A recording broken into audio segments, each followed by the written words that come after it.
My name is Clara Harrison. I am 72 years old, and this is the story of how I found strength in silence. Not the silence of weakness, but the kind that watches, waits, and rises when the time is right. I live in a small neighborhood in Michigan where cherry trees bloom each spring, their petals scattering across the sidewalks like confetti after a parade. I planted one of those trees myself 10 years ago, when life felt fuller, brighter, and my heart still strong. Back then, I thought the condo I had bought would be a gift, a legacy for my son Tom and his wife Lila, a nest where their love and their children could grow. But what was meant to be a gift became my quiet prison. 3 days after my triple bypass surgery, I returned to that very house. My hospital bracelet was still digging into my skin, the faint sting of antiseptic still clinging to my body. My steps were slow, unsteady. I leaned on the wall for balance, grateful just to be alive. That's when it began. "Clara, could you ease up on pacing? I just scrubbed these floors."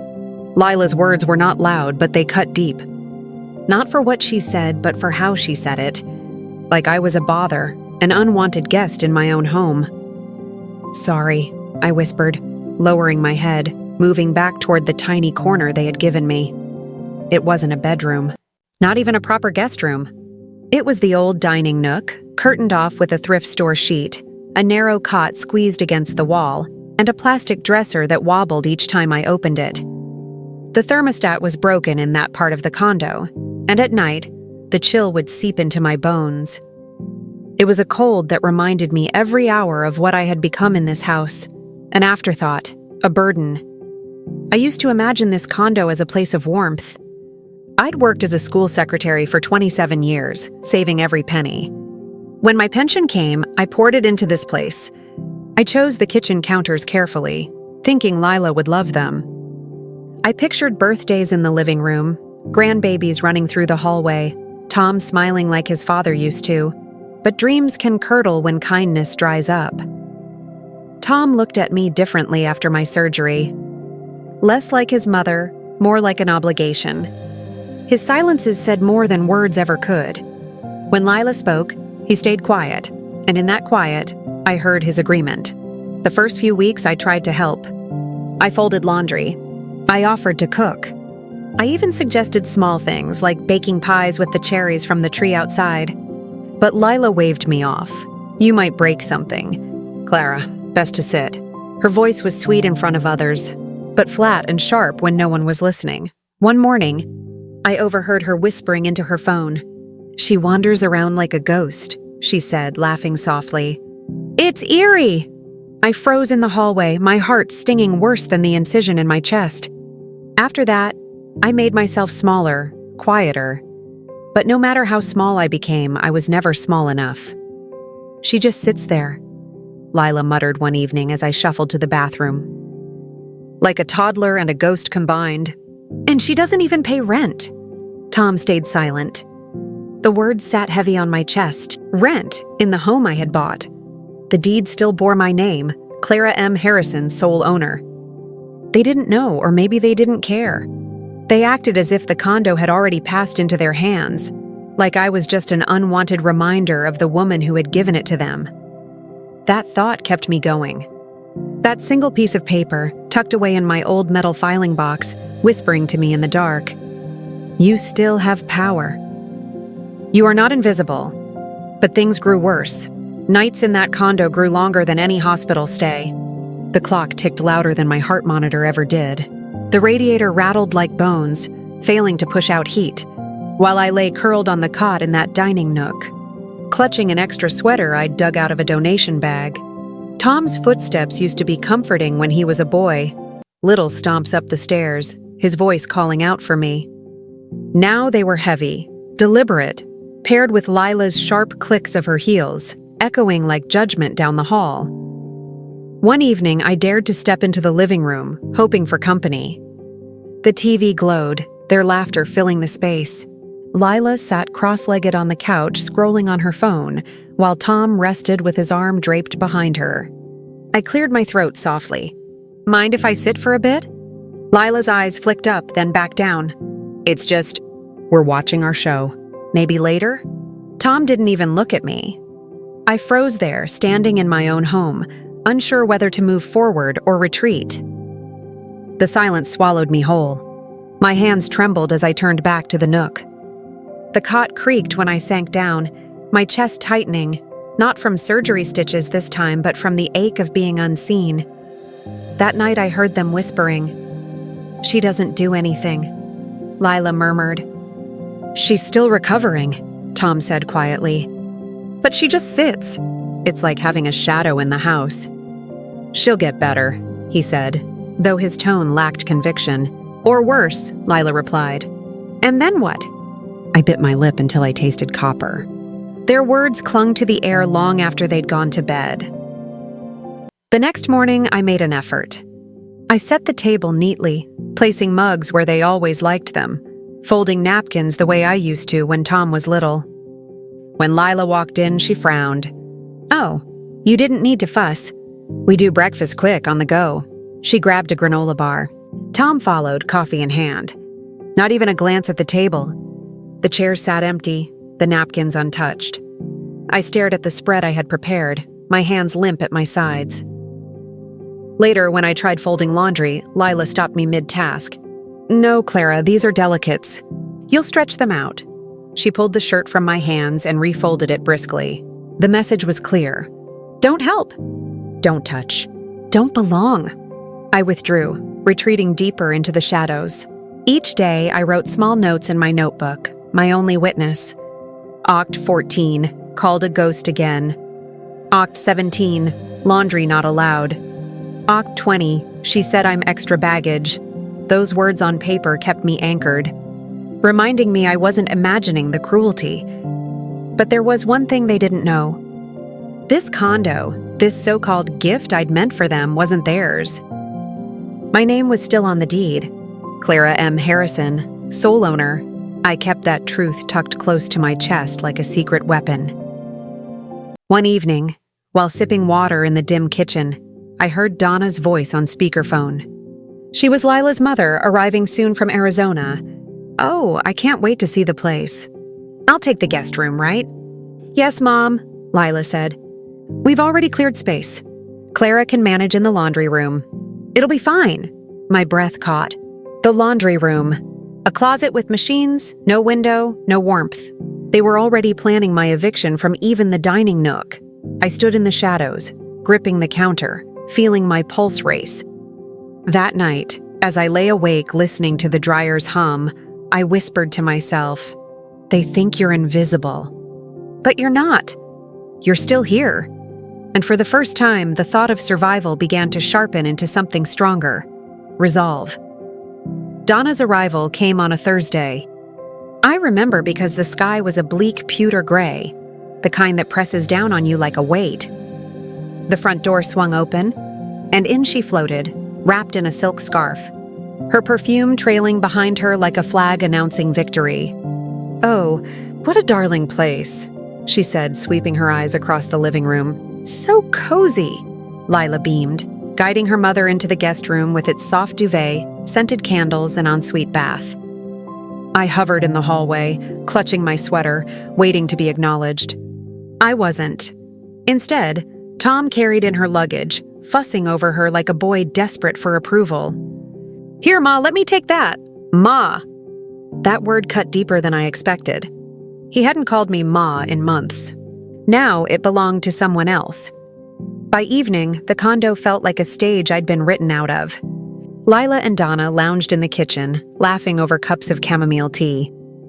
Tom joined them, leaning in close, listening. From my corner in the dining nook, I caught fragments of their chatter. "She's still here?" Donna asked, her voice a mix of curiosity and disdain. "Of course," Lila replied. "But we set up the laundry room for her. It's snug." "Snug," Donna echoed, smirking. Later that night, I found my belongings, what little I had, stacked by the laundry closet door. A pillow, a folded blanket, my small plastic dresser. The cot was gone. The laundry room smelled of detergent and damp concrete. The dryer rattled, filling the air with a constant mechanical groan. There was no window, no light, only the flickering glow of a nightlight plugged into the outlet. I lowered myself onto the thin blanket laid on the floor, the cold seeping through my bones. That was my new room. For the next few days, Donna settled in like royalty. She took over the guest bath, the kitchen, even the thermostat. "I need it warmer for my knees," she said. Meanwhile, the laundry room stayed cold. I tried not to complain. My cough grew harsher, echoing off the tiled walls. No one asked if I was all right. Instead, Donna frowned one afternoon. That sound so disruptive. She turned up the TV volume to drown me out. One evening, through the half-open door, I heard Donna's voice sharp and clear. "She's a barnacle, clinging. You need to cut her loose." Tom didn't defend me. He just sighed. That night, I opened my notebook again. Nov 2 called a barnacle. Nov 3 cough ignored. Nov 4 guest room taken. Laundry closet assigned. Each line was proof. Proof that I was still here, still witnessing, still refusing to disappear. In the silence of that cold laundry room, I whispered into the night, "You're not invisible. Not yet. Not ever." That was the moment when something shifted inside me. They wanted me erased, reduced to nothing more than a shadow. But I still had one thing left. The deed, my name, my power, and I wasn't going to let it slip through their fingers. The kitchen had always been mine. It was where I baked birthday cakes for Tom, kneaded bread on winter mornings, and simmered stews that filled the air with warmth. I had remodeled it myself years ago, pouring my savings into the granite countertops and oak cabinets. Every corner carried my touch, but Donna claimed it within a week of moving in. I walked in one morning, eager to make oatmeal. My skillet was gone from its hook. "Where's my pan?" I asked quietly. Donna, already slicing pears, barely looked up.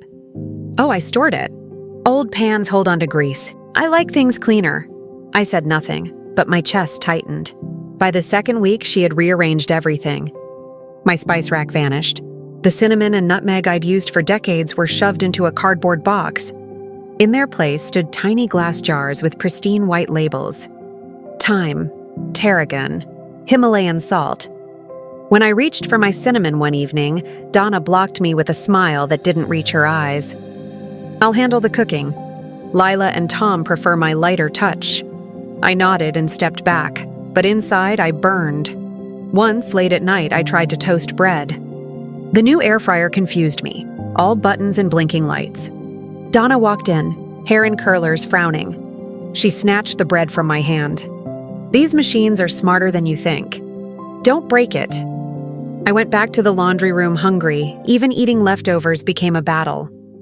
One afternoon, Lila caught me with a plate of cold chicken. "Ask next time," she said, pulling the plate from me. We plan our meals. I sat on the cot, stomach growling, dryer humming. The kitchen, once my heart, had become forbidden. A place where I wasn't welcome, but I still listened. Late at night, when the lights dimmed, I'd creep to the water glass and hear their whispers from the living room. "She won't last long," Lila murmured. "The condo will be ours when she's gone," Donna replied. "No will. Automatic inheritance," Lila added. Tom gave a long sigh. "Yeah," the words struck like a hammer. They were waiting for me to die. I stood in the shadows, glass trembling in my hand, breath shaky. They saw me as an obstacle, a temporary problem, but they were wrong. I had something they'd forgotten. Something they assumed I no longer had the strength to protect. The deed, my name, my ownership. And in that moment, I knew, if they wanted me gone, I'd make sure they'd never inherit this house. It was time to stop being silent. That night, I couldn't sleep. The hum of the dryer rattled through the laundry room, but it was nothing compared to the storm inside my chest. Their whispers, "She won't last long, the condo's ours," played over and over in my mind. At dawn, I opened the old metal filing box I kept hidden beneath the cot. My hands trembled, but my breath steadied when I saw it. The deed. Clara M. Harrison. My name in ink, solid and undeniable. This condo was mine. Not theirs. For weeks I had been shrinking, letting them fold me into silence, push me from room to room like an unwanted package. But the deed reminded me who I was. A teacher for 40 years, a widow who had built this home with her own pension, a woman who still had choices. I picked up the phone and dialed a number I hadn't called in years. Walter, my late husband's lawyer. His voice was older now, raspy with time, but still carried the same steady authority. "Clara?" he said, surprised. "It's been a while." "Yes," I whispered. "And I need help. It's urgent." We met 2 days later at the senior center in a quiet room with bright windows. My cough echoed against the walls, but Walter never flinched. He spread out the papers, his pen ready. "What do you want, Clara?" he asked gently. I told him everything. About the laundry room, the whispers, the way my own son sat silent while his wife and mother-in-law chipped away at me. I told him I wanted to leave this world with dignity, not as their stepping stone to a property they thought already belonged to them. Walter nodded. "So what do you want to do with the condo?" My hands clenched in my lap. "Not them. Never them. I want it to mean something." Together, we drafted a new will. The condo would go to a women's shelter in town, a place that helped women escape abusive homes. My remaining savings would be split, part to a charity, part to my sister's hospice care. As the papers were signed, witnessed, and sealed, I felt lighter, stronger, like I'd carved a piece of justice into stone. When I returned to the condo that evening, Donna was fussing in the kitchen and Lila scrolled on her phone. Tom barely looked up from the couch. None of them knew what I had just done, and I smiled to myself for the first time in months, because the house they believed was already theirs was no longer waiting for them at all. It was waiting for someone who would truly value it, and that secret gave me strength. I thought changing the will would be enough. Enough to make peace with myself, enough to keep the condo out of their greedy hands. But then I heard them. It was late. I'd gone for a glass of water, moving quietly through the dark hallway. Their voices carried from the kitchen. Tom's voice, low and tense. "She won't know if I sign a few papers for her. We can start the remodel early. By the time she's gone, everything will already be in motion." My knees almost gave way. He was talking about me, about forging my name, about erasing me before I was even gone. Lila's laugh followed, sharp and careless. "She can barely hold a pen. Nobody would question it. This place is ours anyway. You're just speeding things up." I stood there, clutching the glass so tightly it nearly shattered in my hand. My son, my only child, the boy I raised, who once brought me crayon drawings and sticky kisses, now plotting to steal from me while I was still breathing. I went back to my room, heart pounding. Sleep was impossible. All night I thought of their words, the certainty in their voices. They believed I was powerless. A ghost, just like they said, but ghosts can haunt. The next morning I called Walter again. My voice shook, but my words were clear. "Sell it," I told him. "Clara, are you sure?" "Yes, cash buyer. No delays, no inspections. Just get it done." He found one within days. A widow, quiet and kind, looking for a fresh start. She didn't haggle, didn't hesitate. She saw the condo and said, "This feels like home."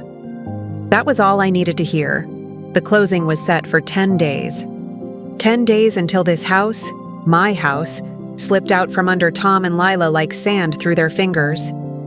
In the meantime, I lived among them like nothing had changed. I smiled when Lila sighed, when Donna rearranged my spices, when Tom avoided my eyes. They thought I was fading, weak, ready to be erased. But inside, I carried the truth like a flame. They were planning for a future that no longer existed. And in 10 days, they would learn the cost of underestimating me. The morning of closing day, I dressed carefully. My navy coat pressed and neat, my mother's brooch pinned to the lapel, not because I needed to impress anyone, but because I wanted to walk out of that house with dignity. The notary arrived just after 9. Papers were signed, initials marked, seals pressed. It took less than an hour to end what had been a decade of dreams and disappointments. When the notary left, I sat alone for a moment, breathing in the silence of the condo. The walls still held my memories, but they no longer held me. Before I left, I placed an envelope on the kitchen counter. Inside was a copy of the deed transfer, my revised will, and a short note. You were tenants, not heirs. The lease is up. Clara M. Harrison, that was all. No anger, no explanation. Just the truth. Then I picked up my small suitcase and walked out. The taxi driver loaded it gently into the trunk and asked where I was headed. To the care facility on Brookside, I said. The one with the gardens. When I arrived, I stepped into a place filled with sunlight and open air. Nurses greeted me by name. Flowers bloomed in the courtyard. For the first time in years, I slept through the night without the sound of a dryer rattling in the dark. Tom called. Again and again. Lila, too. But I never answered. What was left to say? They'd made me invisible long before I walked away. Months later, Margaret from aerobics told me the news. Tom and Lila had divorced. He was doing carpentry work now, quieter, humbled. He deserves better from himself, I said softly. And I meant it. I hadn't left for revenge. I left for freedom. Peace doesn't come from punishing others. It comes from reclaiming yourself. And I had Clara's story is not just about a house. It's about dignity, about knowing your worth even when others try to erase it. She didn't choose bitterness. She chose freedom, and now I'll ask you, have you ever felt invisible? Pushed aside? Like your value was measured only by what others could take from you? Then let Clara remind you, your voice matters. Your choices matter. Your life is still yours to claim. If this story touched you, subscribe to Grandma True Stories. Here, we share tales of quiet strength, resilience, and the power of standing tall, even in silence. Because sometimes, the quietest triumphs echo the loudest,